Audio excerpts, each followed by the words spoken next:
welcome. My name is Andrew Diller, and I'm going to be talking about networking, as you just heard. And it is going to be more of a general discussion about it and using it for a certain project, not any specific type of networking on a computer or target, but if we have questions, we can go into that. And I hope that if it'll give you some information about how best to use TCP/IP networking. Especially the problem that it's trying to generally solve is if you have older computers, specifically more complicated ones like Unix systems, and you need to install the operating system, a lot of times you don't have media, CD-ROMs don't work, you don't have floppies, and how you can set up a network at your house to basically get some of the media and do a network installation, because most of the Unix systems around workstations support network booting, and so they're able to do this. I've seen a lot of people spend a lot of time trying to burn CDs and have working CD-ROM burners and getting initial boot disks, and that happens a lot with some of the older microcomputers, but for Unix systems, almost all of the major ones, Sun, SGI, IBM, all support that. So I'll give you a quick intro about me so we can level set. I've been using computers and networking, like probably most people here, around since the 1990s. Played with microcomputers and Macs and Unix systems. I'm not a programmer, so I have not written or designed any network protocols. I'm not going to get into like the programming aspects of it. But I have been lately interested in some of the vintage Unix systems, like I talked about, from the late 80s and 90s. And so the problems that I've had to deal with those systems and getting software on them, especially getting the older versions of the software, are some of the reasons why I put this talk together. Okay, yeah. Again, I've been talking about this too before the class setup, but I want to make sure this is the right level. So it's my first presentation here, and so definitely it's always hard to judge what people are expecting. But, you know, if people know how to configure TCP/IP already, and you have vintage systems at home, and you're running networks, then you're probably not going to learn that much here. You know, but in general, if you don't know how to set up a DHCP server, or you've never used one, or you don't know how they would be useful or not, then hopefully you can learn a couple things to help you here. Is that generally? Yeah, I'm seeing nodding head, so. All right. Yeah, so when I took on this topic, it first was supposedly going to be very specific towards SGI and things like that. And maybe that would have been a better thing to focus on, but after talking with some of the people here, they said it should be more general and also, you know, not just talk at you for the hour. So I'm going to have a couple slides where I'm talking at you, but then I'm going to get on the whiteboard and just basically go over this system and make sure everyone understands the components of it. And if there's any questions about it, we can go further, deep dive into that. So it's more of a whiteboard working session than talking with the slides. I had also thought about actually going through the actual installation, but there's a talk right after this that's also going to do a deeper dive into that, besides the fact that those things can go horribly wrong when you're trying to demo live and get into a problem. So I figured it's better just to talk and explain about what the systems are, and then you'll have a chance with the headless booting to take an even deeper look at some of the topics that I'm setting up. So I hope that's helpful. Okay, I want to talk a little bit about, actually, I want to grab water for 1 second. Communication, right, in terms of philosophically, right, why you even have networking. And some of the research that I was doing for this and research that I've done with these older Unixes, right, reading a lot of history of TCP/IP networking. Of course, this is the 50th anniversary of Unix, right? So there's a lot of people floating around here that know a lot more about these topics than I do in terms of actually creating TCP/IP Unix. But there's a lot of interesting history about it, and there's a lot of kind of interesting confluences, right, that all occurred back in the late 60s, 70s, and 80s, right, to kind of create the current network environment that we all have now, which in some ways, right, is extremely privileged in terms of carrying smartphones around your pocket that are connected all the time, running Unix operating systems with enormous amounts of memory, storage, and video. But, one of the common themes that comes up that I feel like even drives why you network computers together, right, is clearly communication. So people want to communicate with one another. They want to talk. Some of the very first, if not the very first use of networking on computers, right, was email.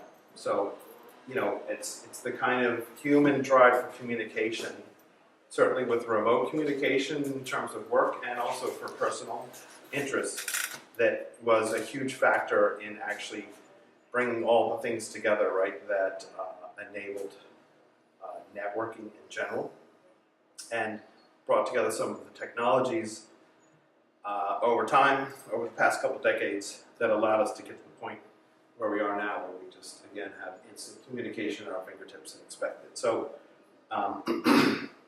things like Usenet was another clear early use, right, of massive amounts of communication worldwide that used and leveraged networking and internetworks and TCP/IP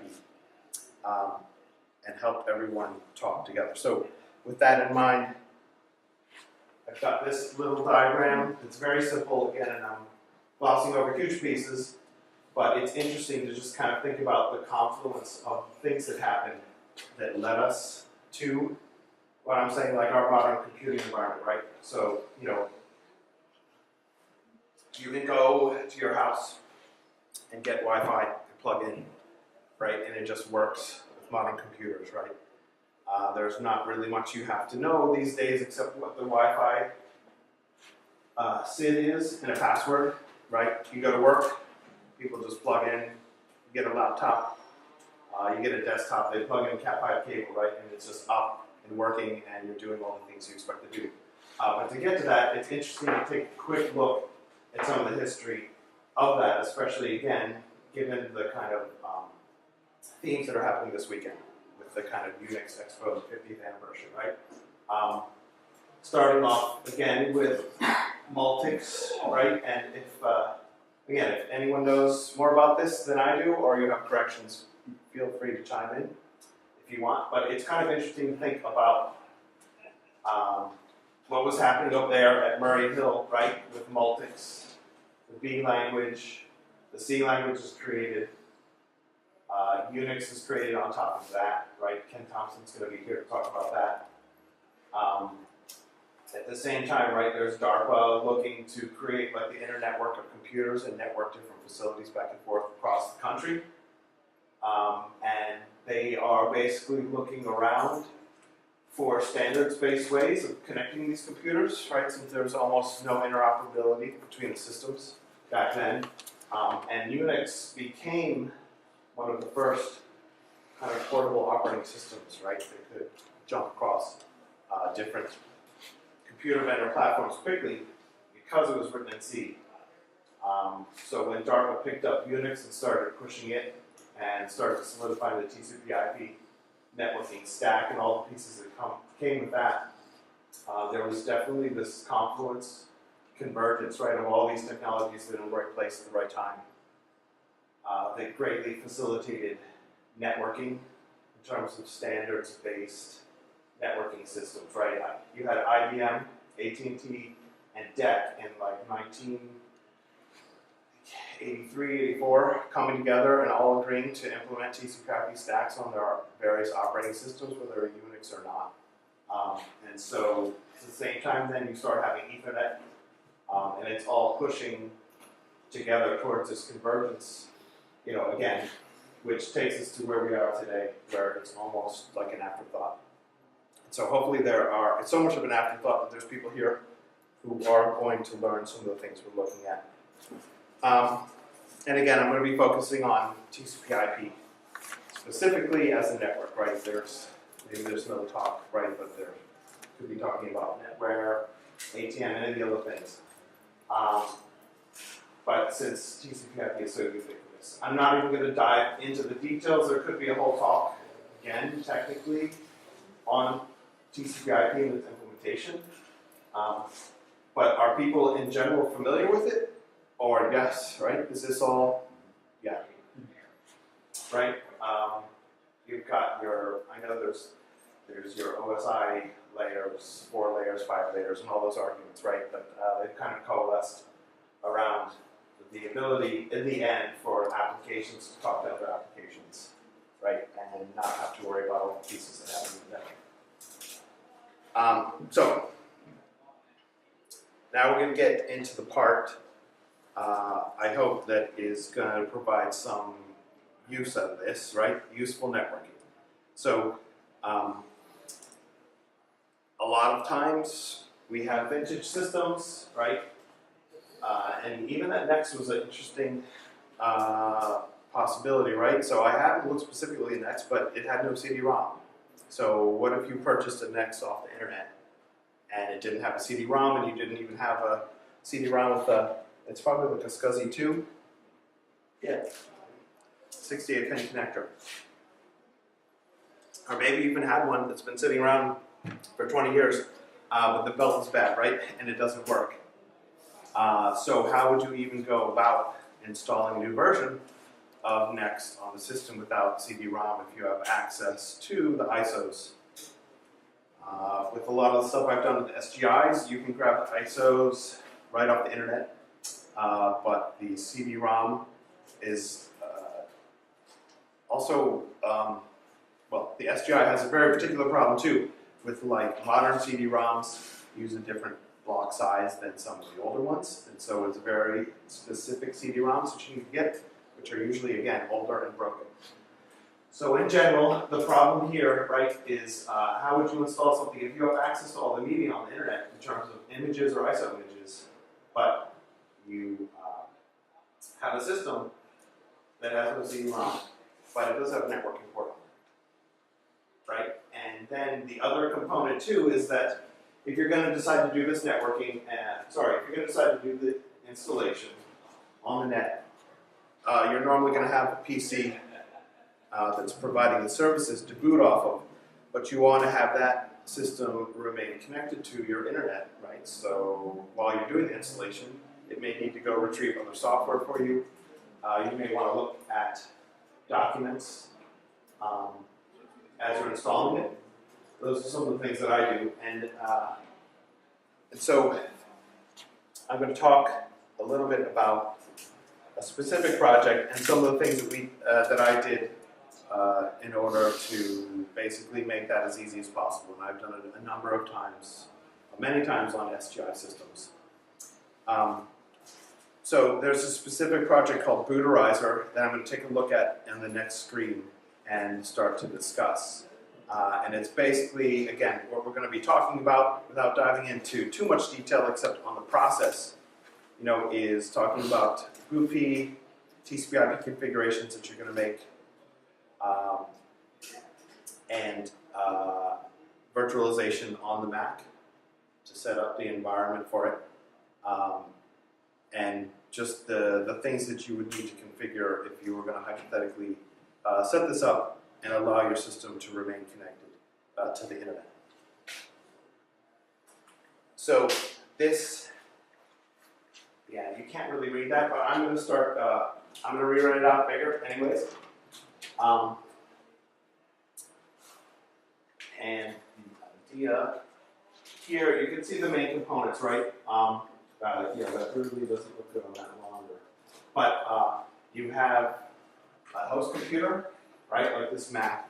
It's going to be running a virtual system that takes care of all of the specific TCP/IP components that we're going to use to boot it, like BOOTP and TFTP, and actually hold the software. The reason why it's going to be a virtual machine running on your system is that, you know, it's easily reproducible and you can screw around and not mess up without putting a bunch of junk on your host computer. Yeah. What do you mean by BOOTP?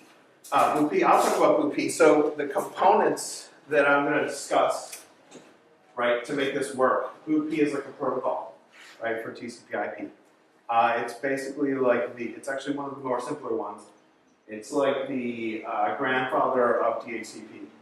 So you know how DHCP works in terms of like a MAC address. So BOOTP is like a simpler version of that, and it's basically like it sounds. It helps systems that have a very minimal implementation of TCP/IP stack boot up on the network and get some basic information like an IP address. And usually it's just a pointer to a TFTP server. The next step, which is what they're going to use to load software. All right, so in Booterizer, it's virtualized. The other reason it's virtualized is so that you could run it on agnostic systems, either Windows or OS X, right? So there'll be a virtual Linux system, and you're going to connect it to your home network, and then you have, in this case, SGI, right, and then your router and the internet. So again, I'm essentially going to redraw some of those components we were looking at. So you have PC or Mac, and you have some sort of virtualization software, like VirtualBox, right? VirtualBox is a free software. You can run Linux. And now the Booterizer project itself has a whole bunch of automation to go in and set up all these things for you. But again, this is just discussing the major components and kind of like what you need to have in order to have everything working. So your PC or Mac is going to usually be wired or wireless, right, to either switch and a home network router, right, that goes out to the internet. When you start up your virtual machine, you have a choice with virtual machines, right, to either do a NAT through the system, or you can have a bridge mode, right, where then it tries to join the same standard network that you have right here. So I guess we should also talk about, some of the components for the TCP/IP networking, right? So inside your router at home, you're going to usually have an invalid network, right? Typically, routers will assign a standard class C. You guys familiar with that? Again, if you have any questions, jump in and ask, right? So normally you have this invalid network in your home that gives you a whole bunch of IP addresses for all your systems, right? But of course, when it goes out through your internet provider, it's translated through NAT to real networking. So it's not something you need to worry about in this case, other than it works. And other than you need to understand what this network is, because you need to assign some of the IP addresses on it statically. So normally what we do in the Booterizer system is we will know what IP address we have for the host computer and for the virtual computer, and then we have to assign a static address to the system, the target system that we're trying to install the network on, in this case SGI. So, so the VM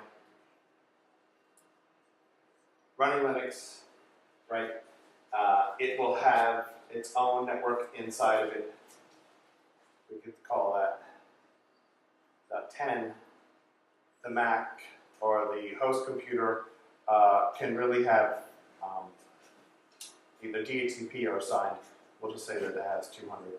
And then your target computer, your little SGI, is also connected to the network, and you're going to assign it a specific IP address, say 5. Right? So the other thing you need to know for these systems to work typically is a MAC address, right? So we're going to need to assign a MAC address for that system that comes embedded right on the Ethernet card, into the configuration. Because what happens is this Linux virtual machine, what it's running is it's going to have BOOTP. It's going to have a couple of services, right, that are set up, that are standard, typical services, but that have been a lot of the grunt work's been already done for you and configured. And the main part of those is the BOOTP BOOTP server.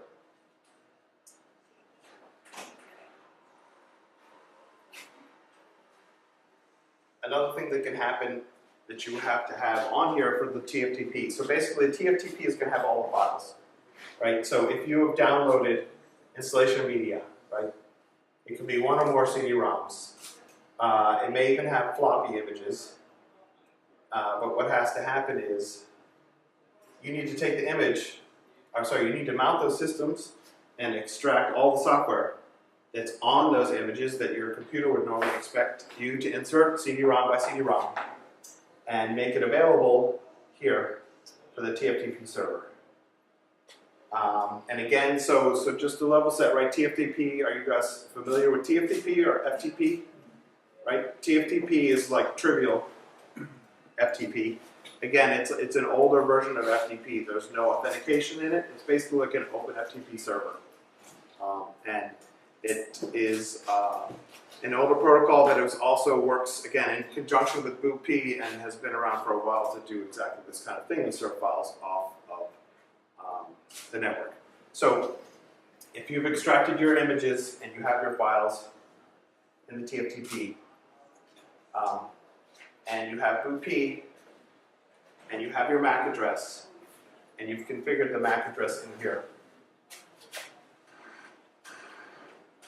right, of the target computer, SGI, right? And here's where I see some, again, when I talk about what I see is, I've been working on this project and we've been dealing with a lot of people that are going through the exact same thing. They're actually mostly specifically SGI, but a lot of people are getting back into trying to get to SGIs and installing software. They all have this problem. One of the big hang-ups that I do see is that, in misconceptions is, oh, your home router, right? It's probably already running the DHCP server, right? Most of these come out of the box, right? When you set it up and plug it in, you can connect over Wi-Fi, you can plug your systems in, you're going to get an IP address. You may have never touched anything, right? And so the DHCP and the BOOTP, they're both on your network and they're responding to either DHCP or BOOTP requests, right? So the computers are saying, here's my MAC address, I need to have an IP address on this network. One of the misconceptions I see a lot is that because this DHCP server is working, you can't have this Mac and the Linux machine on it connected to the network at the same time. You should take them off because they believe somehow the BOOTP server that you're running here is now going to start assigning IP addresses to all the other devices in your house that your family's using. And the case is that I've told them and tried to explain, and I hope this will shed some light on it, right, is that that's not going to happen. And the reason it's not going to happen is this BOOTP system is specifically configured with usually one and only one MAC address. And that's because that's the configuration you set it in. You gotta jump ahead. This might give you a little bit of idea. So in the Booterizer project, right, this is a project that you run that runs the Linux machine and does that information. This is the configuration file that you want to give it before you start, right? And clearly you can see, all right, this is the MAC address of the target machine of SGI. Again, your host IP, this is like the IP address of your host machine. The virtual machine, you need to have the networking information in that mask. The other things are basically just made up to be anything. It needs to know where it can go grab the installation media, right? Because it's actually going to go and grab all this stuff for you. And the versions you want to install.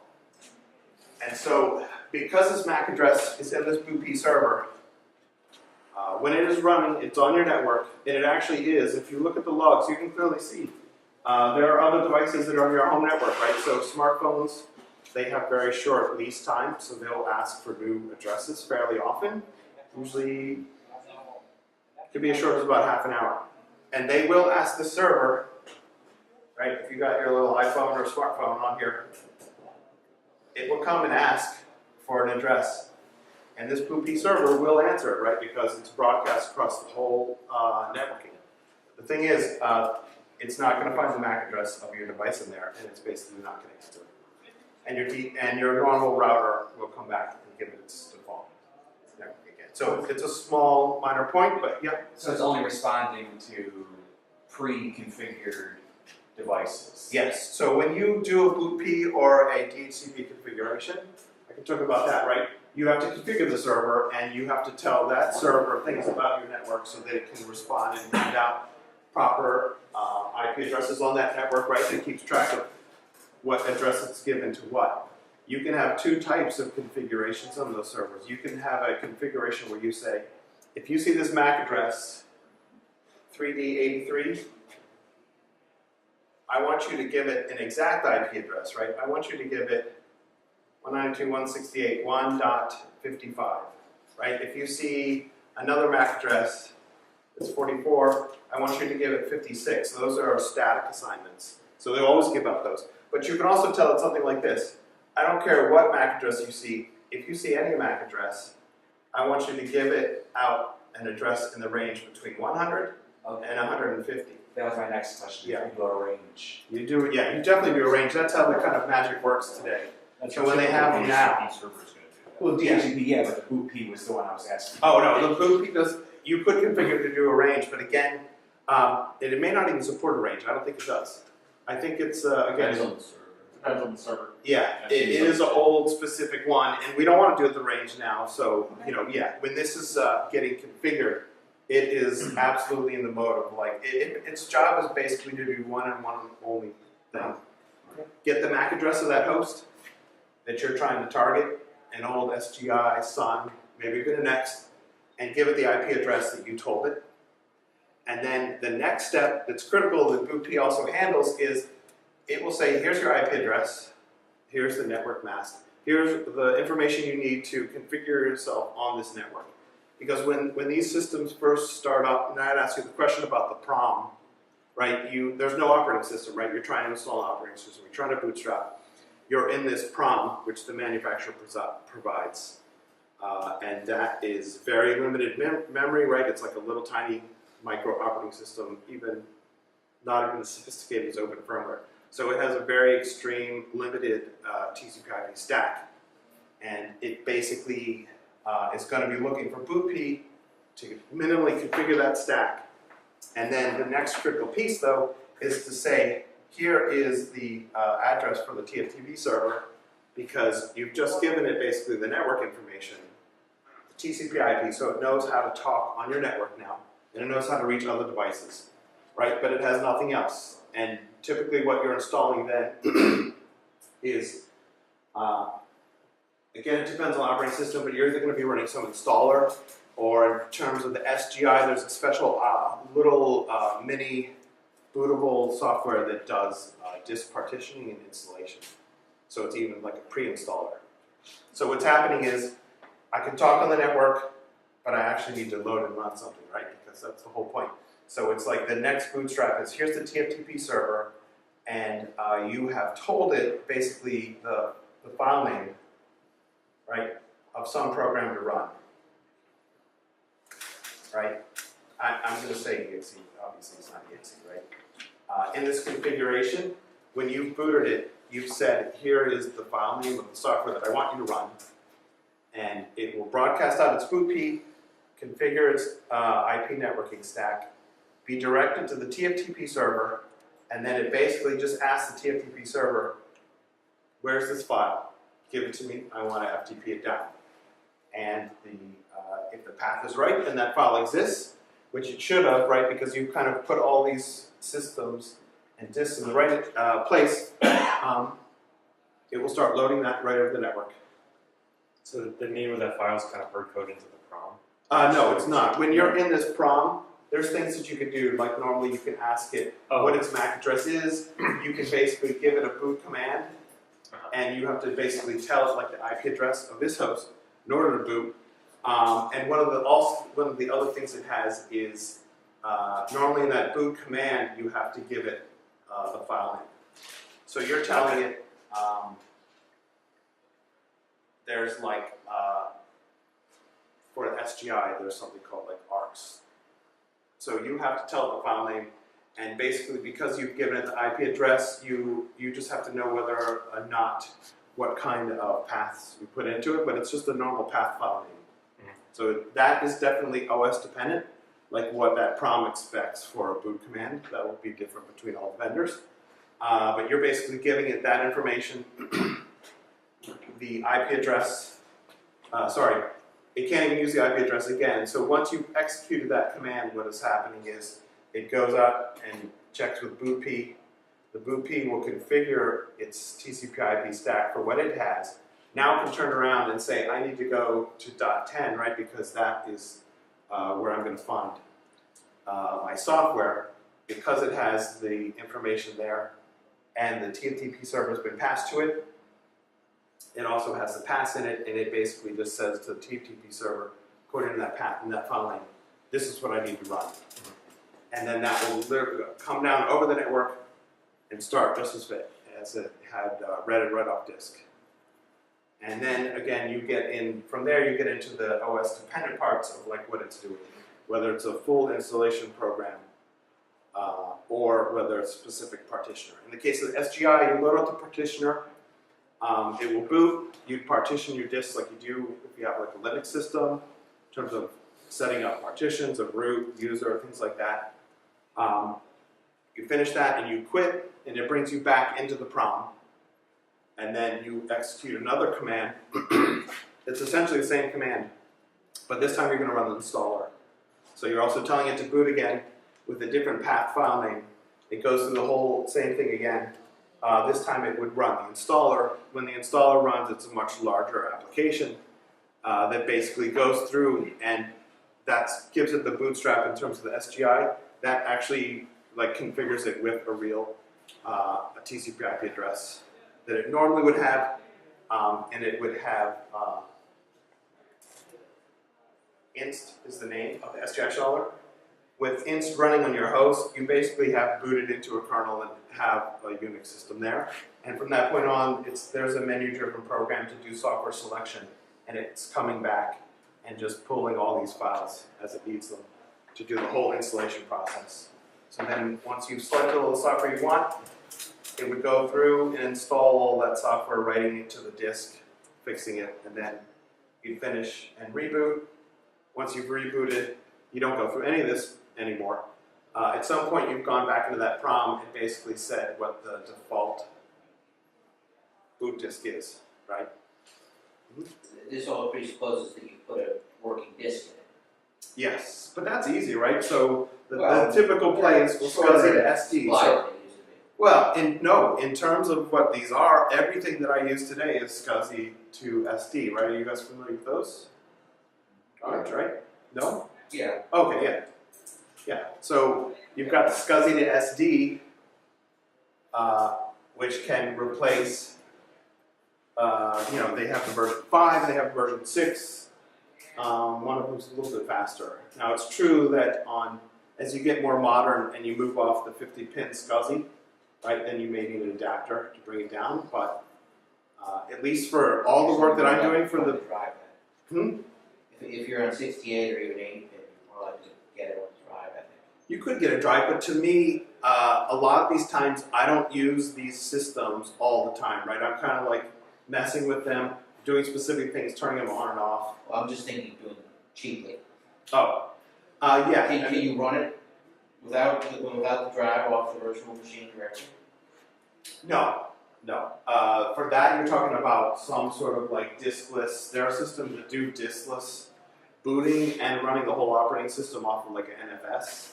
But that's kind of a whole different topic.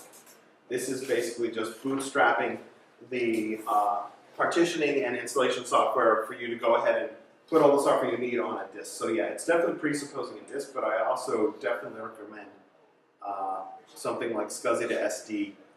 I mean, even if you're buying newer disks, it is, you can find some things on eBay that are newer that are 30 or 40 bucks, but the SCSI to SD is maybe 60 for the 5 version. It's not that much more expensive, and it's less. The way I look at it is, the number one thing that happens, again, in the context of vintage computer, right, that's why I'm doing all this, The number one thing that draws power, besides the CPU, is the hard drive.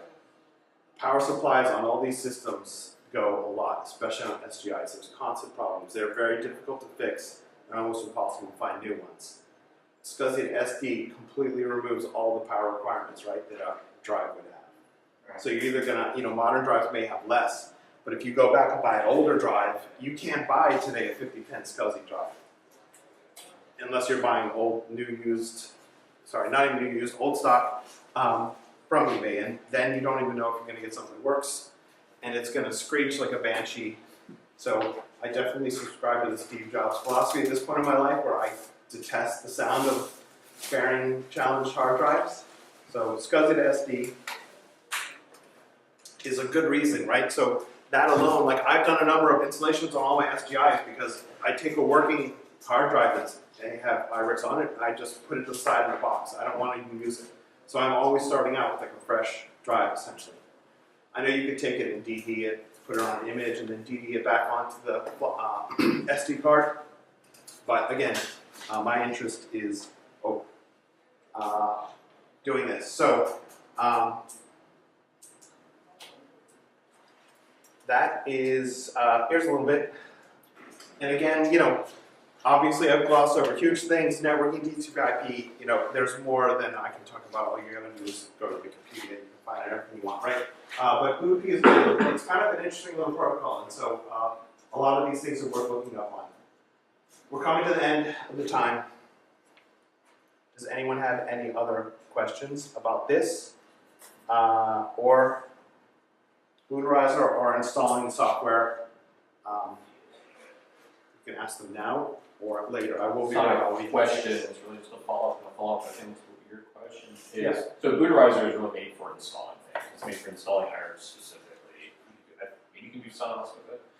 But for diskless installation or diskless operation, I think that, going back to just the initial network stack, like, using BOOTP and TFTP, those are still the basics for diskless installation. The setup from then on is more involved. Well, I wouldn't say more involved, but it diverges from this, right? Because you're going to say, so for diskless operation, it'd be BOOTP, get an IP address, get a file name over BOOTP, load a file over TFTP, so now you have a kernel of some sort. Isn't it an image, right? The file is like a basic. You get a base OS image, right? So you have enough to all right, I get my IP information, now I'm going to start up, in like the case of Sonos will be, I'm going to start NFS now in that basic kernel.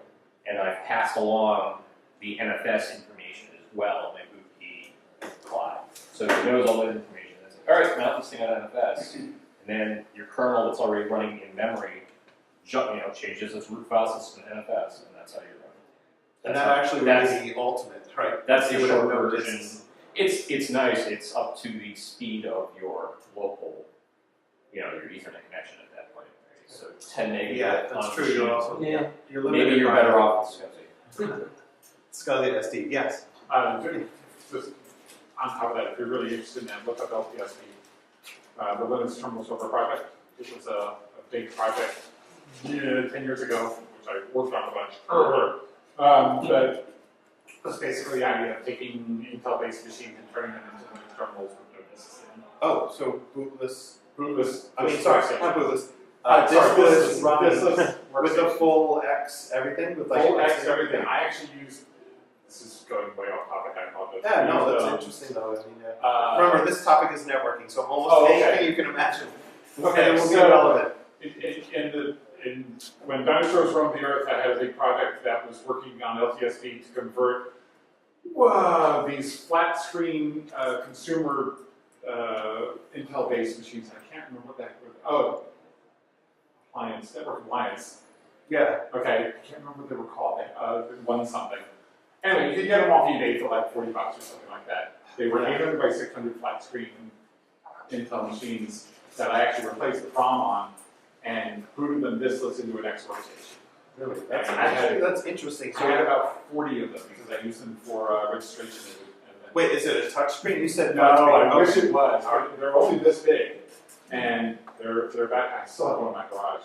They were 200 megahertz Intel 386 CPUs, so not exactly rocket machines, but you could put a keyboard and mouse and everything on it, and use a USB Ethernet adapter, and they would boot diskless off your Linux server. That's using interesting. You probably could target those to do other things like Sun and Iris. I mean, You can do anything right? you want Because with it's them. probably XDM up or something. All XDM based, yes. Yeah. You do an XDM request to get your X session. And it actually ran remarkably well. Believe it or not, I ran a Java Swing application on those displays.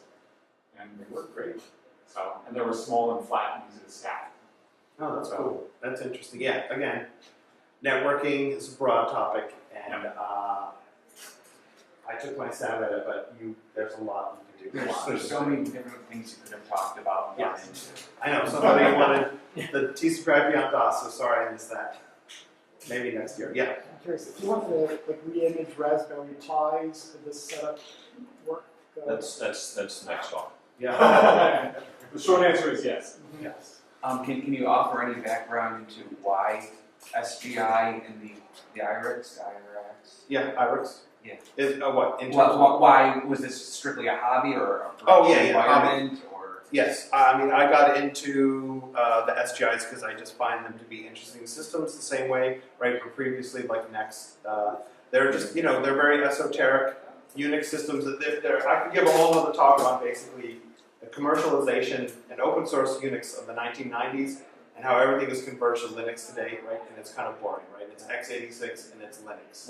What's the like? I only had time to quickly Google what SGI was. Oh, okay. I have one. That stabs me right in the heart. I know. So here, Store later. I even brought it. One little guy. You may have, there's a few of them running in the Unix. Yeah, we got you covered.